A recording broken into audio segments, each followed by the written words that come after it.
Kita lanjut, bismillahirrahmanirrahim. Kita doakan juga sahabat kita, saudara kita jamaah MPI. Allahumma gfir lahu warhamhu wa'afi wa'afu anhu wa akrim nuzulahu wa wasi' madkhalahu. Banyak saudara-saudara kita yang sudah sering ke MPI berpulang satu persatu ya, dan itu pelajaran untuk kita. Jadi saya pikir nggak apa-apa kalau ada di antara teman ibu bapak yang suka datang ke sini, saudara minta diumumkan, didoakan, bukan apa-apa sih. Jadi pelajaran juga untuk kita ya. Pelajaran untuk kita bahwa memang kita selalu berpacu dengan waktu ya. Selalu bersaing dengan waktu gitu. Pada akhirnya jatah waktu kita nanti habis ya. Ternyata tadi masih muda, usia 35 tahun masih muda sekali ya kan, gitu. Artinya itulah kenyataan. Kematian itu bisa menjemput siapapun ya. Ya, saudara-saudara sekalian, tadi sudah saya singgung yang ketiga, lingkungan yang tidak kondusif. Kenapa hawa nafsu, kenapa kita diperbudak hawa nafsu? Satu, karena terlalu mencintai dunia. Yang kedua, karena apa?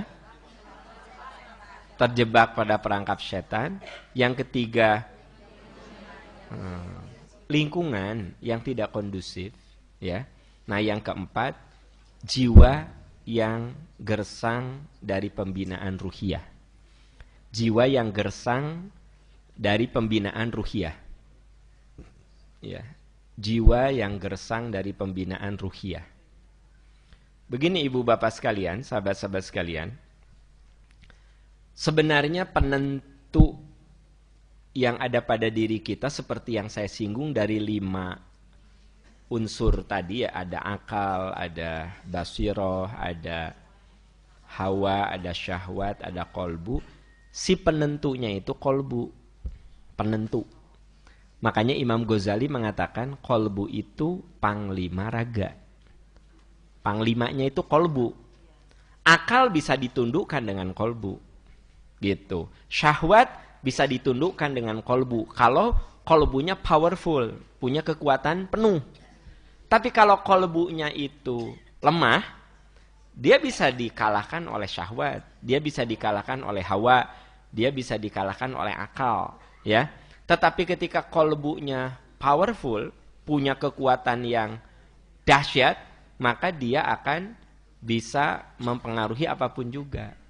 Itu sebabnya ketika jiwa kita gersang dari pembinaan, kolbu kita gersang dari pembinaan, maka sudah bisa dipastikan kolbunya lemah. Jadi kayak tubuh kalau kurang gizi gampang sakit. Ya, kalau tubuh kita kurang gizi gampang sakit. Tapi kalau tubuh kita fit, gizinya tercukupi, ya, hari gizi terlalu berlebihan jadi kolesterol. Ya kan? Ternyata hidup mah tidak boleh kudus sesuai kebutuhan, gitu. Orang yang kurang gizi, ya, diberi protein yang cukup nanti bagus, diberi vitamin yang cukup bagus. Nah, sekarang orang yang sudah fit bagus diberi protein yang banyak, kolesterol naik, kolesterolnya. Jadi sebenarnya manusia itu makhluk yang diciptakan Tuhan untuk selalu menjaga balancing, keseimbangan, tawazun, keseimbangan. Jadi segala sesuatu kalau berlebihan menjadi nggak bagus. Ibadah juga nggak boleh berlebihan. Ingat nggak saya pernah sampaikan pada Anda riwayat yang Rasul pernah marah pada seorang suami yang melupakan kewajiban terhadap istri dan anaknya karena dia saking rajin ibadah. Kan Rasul marah.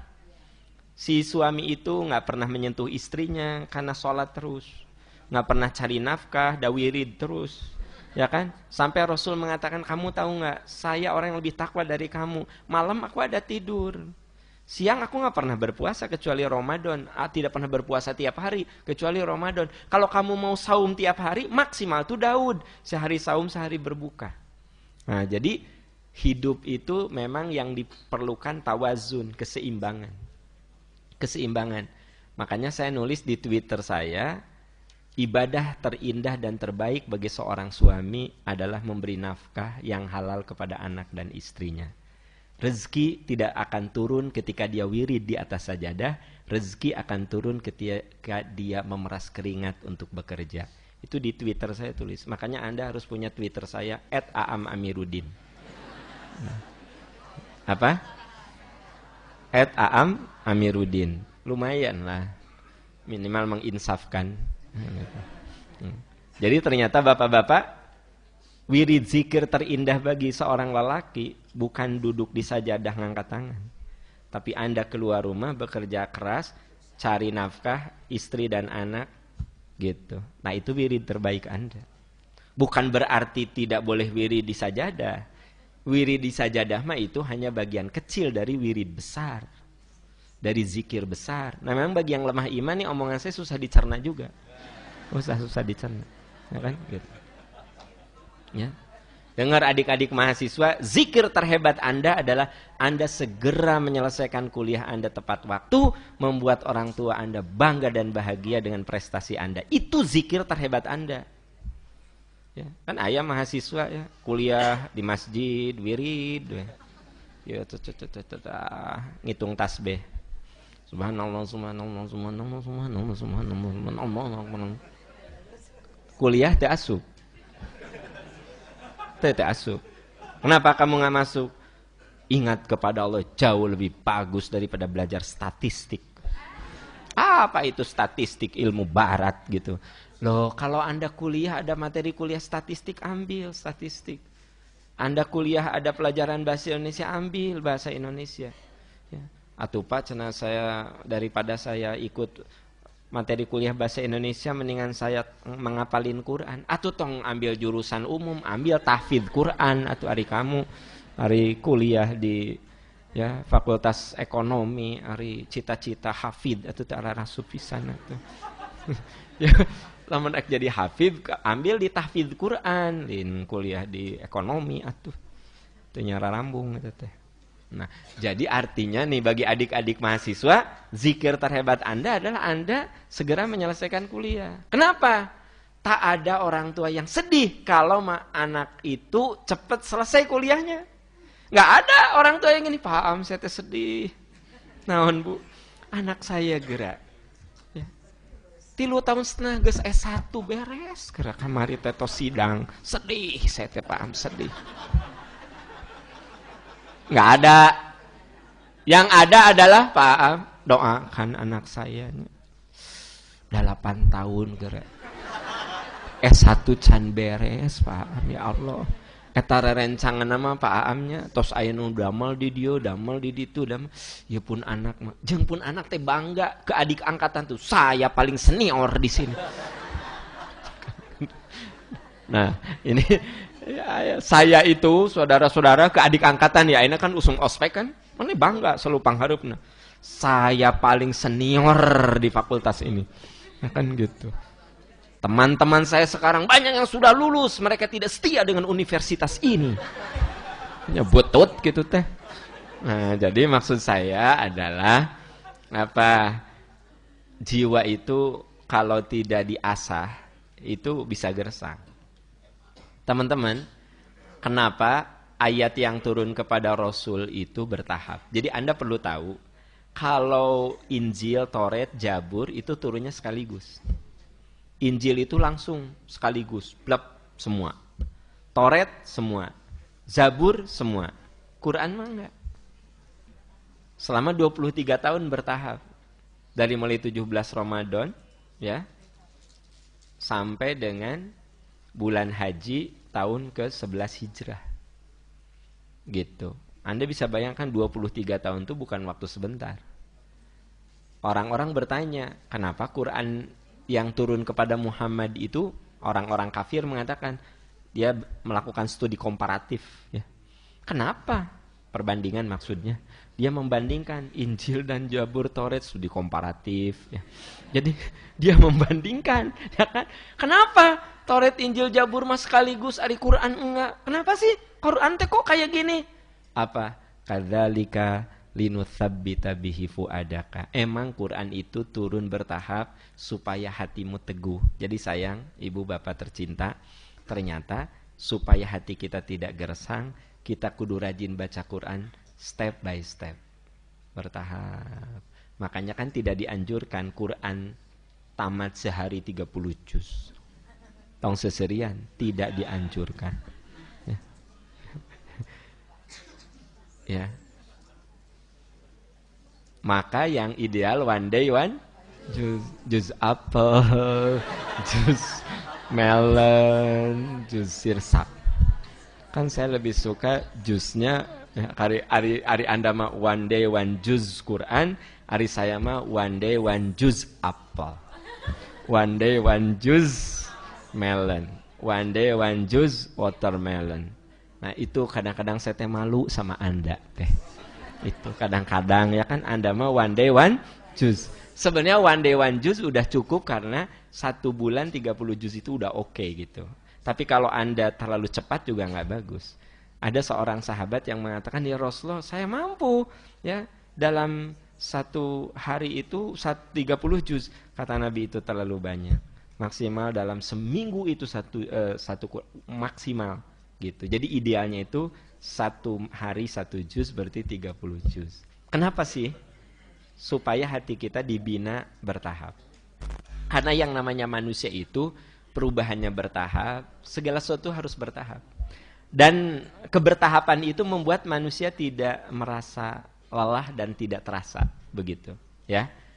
Ingat enggak ada orang yang bisa melompati setinggi 3 meter? Iya, karena dia itu tidak langsung 3 meter dia loncat. Caranya bagaimana? Seluruh pintu rumahnya, kalau mau keluar rumah itu ditanami ini, tanaman ini, pepaya. Jadi kalau mau masuk rumah teh loncat, serem, paham nggak sih saya? Ya, jadi dia itu si rumahnya semua pagarnya itu pepaya. Kan mula-mula cuma celek, nah, baru 10 cm. Celek, terus. Pepayanya kan lama, orang, oh my god. Terpercaya sok Anda praktekan ya. Gitu. Jadi memang manusia itu tumbuh kembangnya by proses. Makanya saya termasuk orang yang percaya kepada proses. Saya lebih menghargai proses, bukan result. Sebab orang kalau orientasi result, nanti pada titik tertentu dia akan mengalami stagnasi. Gini, ya. Itu aya nu ngarti, aya nu hulang-hulang. Jadi ya saya tahu Anda ngerti, tapi aya nu hulang-hulang. Naon cenah proses, result, stagnan. Jadi gini. Orang yang percaya kepada proses, walaupun tidak ideal, tapi by proses itu bisa bagus. Ya. Tapi orang yang percaya kepada proses, kepada hasil, misalnya gini, ya, saya bisa meloncati 1,5 meter. Saya merasa itu berhasil. Sudah, itu membuat saya tetap aja di 1,5 meter meloncat itu. Itu yang membuat saya stagnan, karena saya merasa saya sudah berhasil. Tapi orang yang percaya kepada proses, walaupun tadinya 10 cm, loncat lagi, terus saya loncat. Si pohon naik terus kan? Nah, dia bisa mengalahkan yang 1,5 meter kan? Kenapa? By proses. Makanya saya termasuk orang yang percaya ke proses. Makanya saya misalnya punya teman, punya sahabat, perubahannya belum signifikan, nggak apa-apa, by proses saja. Pak Am, eta anak saya ya suka rajin ke MPI, tapi can robah-robah Pak Am kalakuan teh. Atuh Pak Am, atuh kumaha Pak Am gitu ya. Ya, apa saya bilang? Nggak apa-apa Bu, ya. Kabayang teu rajin ke MPI saya teu robah, kumaha lamun teu datang. Sok Ibu bisa bayangkan. kan aya nu ngeluh itu Pak Am teu robah-robah. Padahal sama saya dibawa ke MPI itu teh. Ya. Saya bilang, ya dibawa ke MPI wajah nggak berubah, kumaha mun teu dibawa. Biarin, by proses. Nah, jadi Quran itu turun kepada Nabi bertahap karena jiwa itu harus dibina by proses. Gitu. Ya. Kata Rasul, sekiranya di depan kamu itu ada sungai, dan tiap hari kamu, tiap mau masuk ke rumah, ini digambarkan zaman baheula, zaman sekarang, jangan zaman sekarang. Zaman dulu kan belum ada ledeng, ya. Jadi mandinya itu di sungai. Boro-boro dulu ayeuna we aya. Di sana di Cipatujah masih gitu. Di itu di Serang, di sini juga deketnya di, pada larang kali itu teh naon tah? Ya. Gunung Halu? Cililin. Sok aya kana teh ieu baklina susukan. Ya kan? Jadi boro-boro zaman Rasulullah. Zaman ayeuna wae aya di sejumlah tempat. Maaf kalau namanya tadi disebut. Tidak bermaksud menistakan, tapi saya pernah lihat di situ. Nah, ya, kata Rasul, kalau di depan rumahmu itu ada sungai, tiap kali kamu keluar rumah, mau masuk rumah, mandi. Apa yang terjadi? Kata para sahabat, ya tentu saja ya Rasul, badan saya bersih. Kata Rasul, seluruh ibadah yang kamu lakukan membersihkan badan kamu, dosa-dosa kamu. Karena dosa-dosa kamu itu perlu dibersihkan dengan proses, by proses. Nah makanya kapan kita diperbudak nafsu? Ketika jiwa kita gersang dari pembinaan. Itu sebabnya kita selalu mohon doa di nomor 4 ini, Ali Imran ayat 8. Dan saya tahu Anda hafal semua. Ali Imran ayat 8. Saya tahu Anda hafal semua. Ali Imran, Rabbana la tuzigul. Nya tingali heula betul nggak Ali Imran 8? Betul nggak sih? Itu Anda teh sering baca doa eta bari nggak tahu di mana posisi. Ya kan? Pas disebut Rabbana langsung Rabbana la tuzigul, surat apa? Ngulang. Ali Imran ayat 8. Ya Allah, jangan kau palingkan hati kami. Yang diminta apa?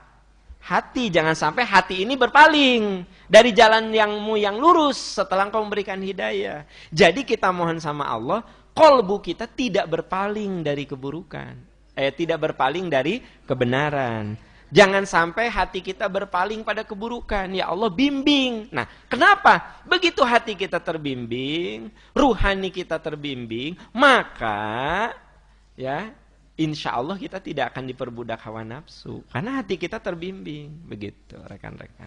Ya. Sahabat-sahabat tercinta, terkasih, tersayang, para kekasih Allah dan calon penghuni surga. Mohon doa, insya Allah hari Rabu saya dan jamaah berangkat ke Tanah Suci, yang haji khususnya. Yang haji regulernya 2 hari kemudian, tanggal 19 September. Ya, insya Allah Bapak Ibu akan selalu hadir dalam doa-doa saya. Jangan lupa juga saya dan rombongan mohon didoakan, biar sehat, lancar. Insya Allah bertemu saya lagi, ya. Bulan Oktober, ternyata saya tanggal 12 teh baru landing. Jadi ketemu saya Oktobernya tanggal 19 ya. Tanggal 19 kita bertemu. Nanti tanggal 12 ada Ustadz pengganti. Kemudian tanggal 21 dan 28 minggu depan siapa Ustadz? Oh ya, tapi sudah ada Kang Ihsannya katanya sedang silaturahmi ke Garut ya. Jadi ada Ustadznya sahawai geda, insya Allah bersumber pada Quran dan Sunnah, ya kan? Bukan dari kitab Injil, insya Allah. Nah, jadi Ustadznya siapapun silahkan datang. Anda tidak perlu nanya Ustadznya saha, pokoknya nama Ustadz yang insya Allah merujuk kepada Quran dan Sunnah. Tidak mungkin kepada Injil, Taurat dan Zabur, gitu. Nah, jadi silahkan datang nanti tanggal 21. Tanggal 28 ya, dan nanti tanggal 12 baru dengan ketemu saya lagi tanggal 19 Oktober. Terima kasih Ibu Bapak, mohon izin. Jadi setelah ini saya langsung pulang karena ada acara yang waktunya sangat padat ya. Terima kasih, alhamdulillahirabbil alamin. Subhanaka Allahumma wa bihamdika asyhadu an la ilaha illa anta astaghfiruka wa atubu ilaik. Walhamdulillahirabbil alamin. Wassalamualaikum warahmatullahi wabarakatuh. Mohon maaf.